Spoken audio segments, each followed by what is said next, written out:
Il l'avait jugée dès son entrée, mais il n'avait jamais imaginé qu'elle détenait les clés de tout l'Empire. Les portes automatiques s'étaient ouvertes, dévoilant un grand hall orné de sols en marbre et de colonnes majestueuses. L'air était légèrement imprégné de l'odeur du bois poli et des fleurs fraîches. Une femme posée, d'une 50aine d'années, était entrée, affichant une confiance tranquille, son sac de créateur soigneusement posé sur son bras, vêtue d'un blazer sur mesure et d'un pantalon assorti. Sa présence était à la fois imposante et gracieuse, et le hall semblait suspendre ses conversations, des regards discrets se tournant vers elle avant de se détourner rapidement de la réceptionniste. Un jeune homme en uniforme bien repassé s'était redressé derrière le bureau, son sourire poli mais tendu, un sourire qui n'atteignait pas vraiment ses yeux. « Bienvenue à l'hôtel Chancellor », avait-il dit d'un ton trop formel. « Avez-vous une réservation ?» Elle avait hoché la tête, sa voix calme, « Oui, sous Hélène Hart ». Il avait jeté un coup d'œil à son écran d'ordinateur, ses doigts hésitants sur le clavier. « Ah, monsieur Hart », avait-il dit après un moment, comme s'il était surpris qu'elle ait réservé chez eux. Sa voix portait une légère note de tranchant, comme si les mots prononcés à son égard n'avaient pas plus de poids que ceux des autres. « De vrai ?»« Oui », avait répondu Hélène simplement, son ton inébranlable. Elle avait glissé sa carte sur le comptoir, et la réceptionniste avait traité son enregistrement avec une précision exagérée, ses yeux passant entre elle et l'écran comme pour vérifier sa validité. Lorsqu'il lui avait tendu la carte clé, leurs doigts s'étaient effleurés brièvement, et il avait tressailli légèrement, se reprenant avec un rire nerveux, « Profitez de votre séjour ». Hélène lui avait offert un sourire gracieux, son équilibre inébranlable, et s'était dirigée vers les ascenseurs. Mais alors qu'elle s'éloignait, elle avait senti la chaleur des regards curieux la suivre au moment où les portes de l'ascenseur se fermaient. Derrière elle, des murmures avaient commencé à se répandre parmi le personnel, mais Hélène n'avait pas eu besoin de les entendre pour savoir exactement ce qui se disait. La suite d'Hélène était magnifique, un espace tentaculaire avec des baies vitrées donnant sur la ville. La décoration était de bon goût, avec des meubles moelleux et des œuvres d'art soigneusement choisies. Cependant, alors qu'elle posait son sac sur le canapé en cuir élégant, la légère piqûre de son interaction précédente persistait. Ce n'était pas nouveau, mais cela n'avait jamais vraiment cessé d'être choquant. Elle avait décidé de commander le service de chambre, décrochant le téléphone pour demander une lumière, un dîner et une théière. La voix à l'autre bout du fil était agréable, mais il y avait une légère pause lorsqu'elle avait donné son numéro de chambre, comme pour confirmer qu'il ne s'agissait pas d'une erreur dans le système. Lorsque son repas était arrivé, le serveur, une jeune femme d'une 20aine d'années, avait hésité à la porte. Elle avait jeté un coup d'œil à l'intérieur de la suite, ses yeux scrutant subtilement la pièce comme si elle s'attendait à voir quelqu'un d'autre. Hélène l'avait remerciée avec un sourire chaleureux, mais la façade polie du serveur ne cachait pas son malaise. Le lendemain matin, Hélène s'était aventurée dans le hall pour prendre un café. Le barista avait pris sa commande sans problème, mais un groupe d'invités à proximité la regardait ouvertement. Un homme en costume sur mesure avait chuchoté quelque chose à la femme à côté de lui, qui avait esquissé un léger sourire narquois. Hélène pouvait sentir le poids de leur jugement tacite mais palpable. Elle avait gardé la tête haute en ignorant les escaliers lourds et était retournée dans sa suite plus tard dans l'après-midi. Elle avait visité la boutique de l'hôtel. Clark l'avait accueillie avec un sourire crispé, la suivant à travers le magasin sous prétexte d'assistance. Hélène avait attrapé un foulard en soie, et Clark avait immédiatement ajouté que c'était une pièce assez chère. Hélène s'était tournée vers lui, son expression calme, « C'était charmant, je vais le prendre ». Clark avait hésité puis avait hoché rapidement la tête, tâtonnant pour enregistrer l'achat.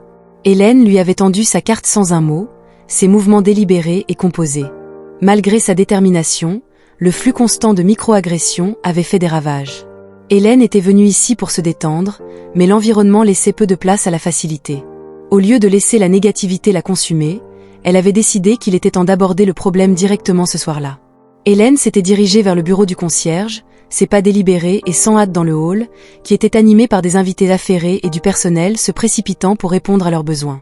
Mais alors qu'elle s'approchait, l'atmosphère avait changé à nouveau, comme une onde se propageant à travers Stillwater. Les têtes s'étaient tournées, des chuchotements avaient commencé et des regards s'étaient tournés vers elle, vers le concierge, un homme plus âgé avec des cheveux argentés soigneusement peignés et un sourire. Il l'avait saluée avec un air de formalité. « Bonsoir, madame, comment puis-je vous aider ?»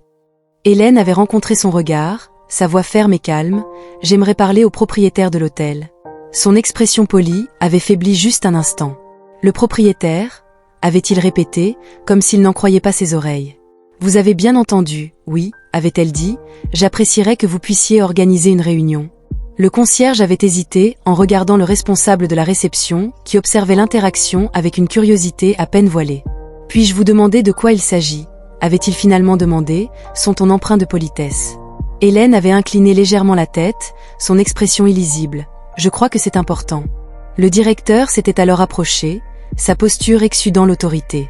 Y a-t-il un problème, madame ? Avait-il demandé, son ton portant juste un soupçon de condescendance. Pas de problème du tout, avait répondu Hélène d'une voix inébranlable.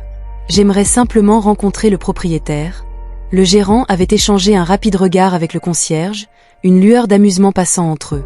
Je vois, avait-il dit, son sourire serré, malheureusement, le propriétaire n'est pas disponible pour des réunions informelles. Ce n'est pas informel, avait dit Hélène, son ton restant poli mais ferme, et je suis prête à attendre. Une petite foule de membres du personnel avait commencé à se rassembler sur les bords du hall, leur curiosité à peine déguisée. Les lèvres du directeur s'étaient pressées en une fine ligne, il avait finalement cédé avec un signe de tête. Très bien, je vais voir ce que je peux faire. Hélène l'avait remercié et était retournée dans sa suite. Alors que les portes de l'ascenseur se fermaient derrière elle, elle pouvait sentir le poids des spéculations du personnel qui la suivait, mais il ne savait pas que cette réunion serait tout sauf ordinaire. Le lendemain matin, Hélène avait été informée que le propriétaire la rencontrerait dans l'une des salles de conférence privées près du hall. Elle était arrivée tôt, ses pas composant son expression calme au moment où elle était entrée dans la pièce. Une petite foule de membres du personnel s'était subtilement rassemblée à proximité, leur curiosité atteignant son paroxysme. Ils chuchotaient entre eux, certains pensant qu'elle était sur le point de recevoir un renvoi poli. Hélène s'était assise à une table en chêne poli, redressant le dos, les mains soigneusement jointes devant elle.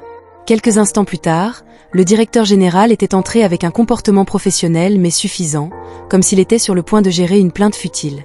Il avait fermé la porte derrière lui et lui avait offert un sourire répétitif. « Monsieur Hart, avait-il commencé, je comprends que vous ayez demandé à rencontrer le propriétaire. Malheureusement, ils ne sont pas disponibles aujourd'hui, mais en tant que directeur général, je suis plus que capable de répondre à toutes vos préoccupations. » Hélène l'avait regardé un moment, laissant le silence s'étirer juste assez pour le mettre mal à l'aise. D'un ton mesuré, elle avait dit « Vous semblez vous tromper, je suis le propriétaire. » Le directeur avait cligné des yeux, un sourire confiant mais hésitant. « Je vous demande pardon. » Hélène s'était légèrement penchée en arrière, sa voix ferme. « J'ai acheté cet hôtel il y a 1 an dans le cadre d'une initiative plus large visant à créer des espaces inclusifs et accueillants. Il est clair que cette vision n'a pas été réalisée. » Le poids de ces mots flottait dans l'air. À l'extérieur de la salle de conférence, le personnel rassemblé avait gelé ses chuchotements, réduit au silence comme s'ils avaient collectivement retenu leur souffle. « J'ai observé ici des comportements inacceptables », avait-elle poursuivi, son regard sans hésitation. Les jugements subtils, les attitudes dédaigneuses, les micro-agressions, ce ne sont pas seulement des manquements au professionnalisme. Ce sont des échecs de caractère et ils ne correspondent pas aux normes que j'attends de mes affaires. Le directeur avait ouvert la bouche pour parler, mais aucun mot n'était sorti. Son sang-froid s'était encore plus fissuré alors qu'Hélène se tenait debout, sa présence imposante malgré sa taille moyenne. Sa voix était calme, mais portait une autorité indiscutable. Cet hôtel a le potentiel d'être exceptionnel, avait-elle déclaré, mais cela n'arrivera jamais si les personnes qui le dirigent ne peuvent pas traiter chaque client avec respect, indépendamment de leur origine, de leur apparence ou de leurs préjugés. Hélène s'était dirigée vers la porte et s'était arrêtée avec sa main sur la poignée.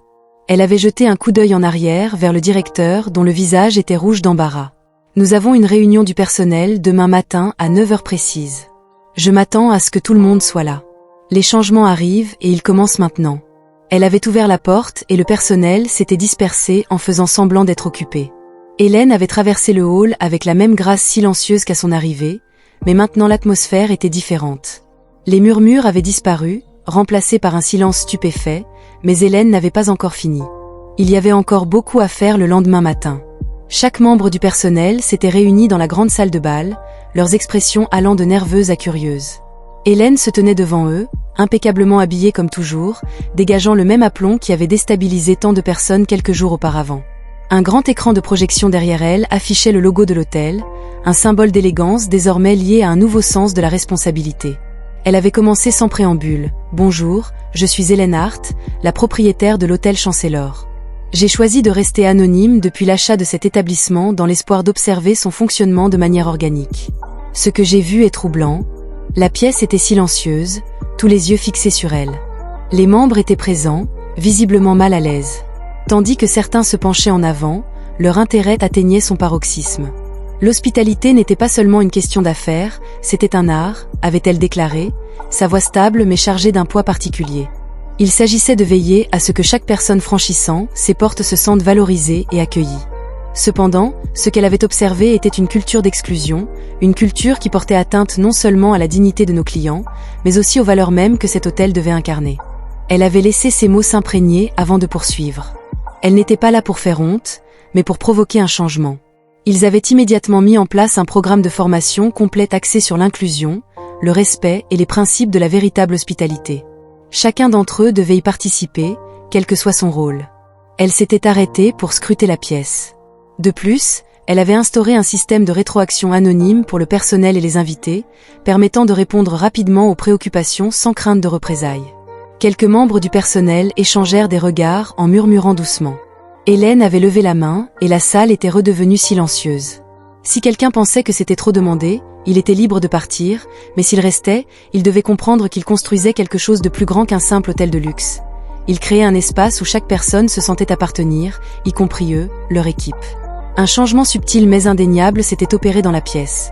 Certains avaient légèrement hoché la tête, d'autres s'étaient redressés, une lueur de compréhension avait traversé leur visage. Et une dernière chose, Hélène avait ajouté. Elle n'était pas venue ici pour exiger la perfection, mais pour demander des efforts. La croissance était complexe et des erreurs surviendraient, mais ce qui importait, c'était la manière dont ils apprenaient et avançaient. La réunion s'était conclue par une salve d'applaudissements, hésitante au début, mais devenant de plus en plus forte. Hélène était restée calme, bien qu'un léger sourire ait étiré ses lèvres alors que le personnel se dispersait. Le manager de la veille s'était attardé, son expression humble. Il s'était approché d'Hélène, sa voix plus douce qu'elle ne l'avait jamais entendue. Monsieur Hart, il n'en avait eu aucune idée. Il était désolé pour son comportement. Hélène l'avait regardé un instant, son regard indéchiffrable, puis elle avait tendu la main. Excuse acceptée, concentrons-nous sur l'avenir.